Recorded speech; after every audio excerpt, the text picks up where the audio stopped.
I'm talking with Woody. You've done a number of comic routines where you've been in fights and things, and I'm not asking you to lead into a comic piece of material, but have you ever actually been in a fight where you were punched very hard or where you hit somebody else very hard as a kid?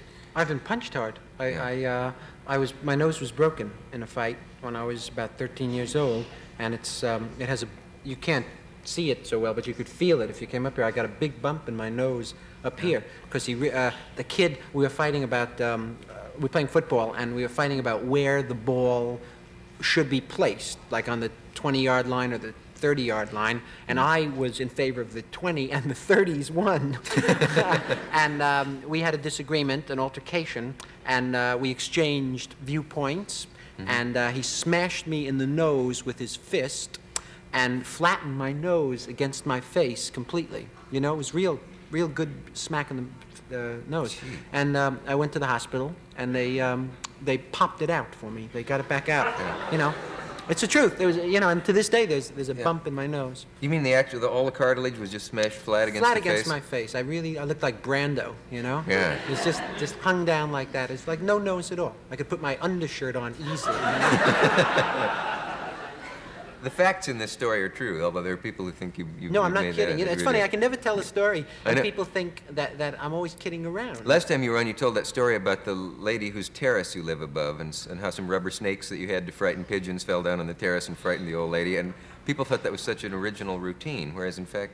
It actually happened, and it happens to you all the time. When I came out here before to play the clarinet, I was serious, and I started to play, and then everybody laughs because they think I'm kidding. So then my natural comic instincts go with it, and I turn it into a masterpiece of comic satire. But that's what happens to me. Every time I try and do something serious, people laugh at me, which would be a problem if I tried to do a serious movie ever, and I would like to do one sometime. Yeah. I'd like to make a movie where I was real serious in it, but I have a feeling that people would come in, and as soon as they saw me on the screen, they would start to laugh. Yeah. Unless I made a comedy and wanted them to laugh. Then they would come in and then get that wave of apathy from the audience. Yeah. Do your relatives find you amusing, your mother and father, your grandfather? Do you have grandparents living? Yes, I have. No, not living. Oh, not living. No. It's funny because I have this picture of him, but no, he's not living. But he was living at one time. Your grandfather. Do you remember him clearly? I remember him because of an incident that occurred before he died. Do I have a minute to tell this? Sure. Yeah. My grandfather lived in New York and was, quite old when he died. And when in his older age, he bought an insurance policy, which is difficult to get when you're older. And the guys, this fly-by-night company that sold him the policy, it was a real sucker policy. I mean, it was just a real fake company. And so one day he was on Central Park West. He was over at the Museum of Natural History.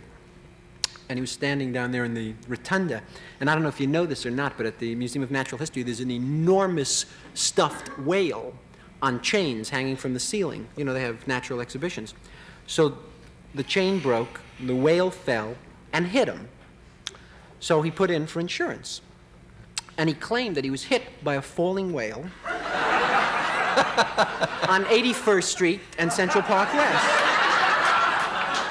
And it turns out that's the one thing he's covered for. Oh, what man led a charmed life. Yeah. He's not with us any longer. Yeah. But your parents, they find you funny, I expect. My parents, all right, so. I don't kill them. I mean, they're not my biggest fans. Yeah. They can take me in small doses. I see.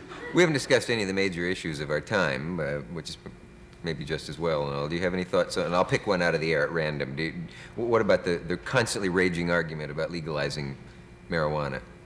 Legalizing marijuana? I'm for its legalization, but I'm against its use because I don't like anything like cigarettes or alcohol or marijuana. I have gotten high.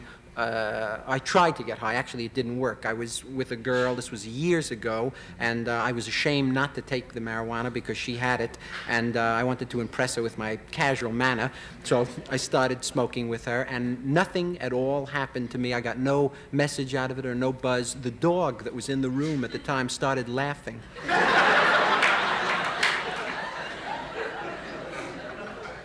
Amazing. Yeah. I mentioned in a Playboy interview that you don't use any stimulants or drink or anything like that. Right. People thought that was a joke. I don't know why they picture you as somebody who would take odd things. I know. It's funny because I don't. I don't get high. I don't drink ever really, and I don't smoke cigarettes or eat bad foods if I can avoid it. Actually, because I like to take care of my body because you only have one body or two, and I don't want to I don't want to do anything that's bad for me. And yours is one of the wonders of the modern age. Yes. Thank you. You're welcome.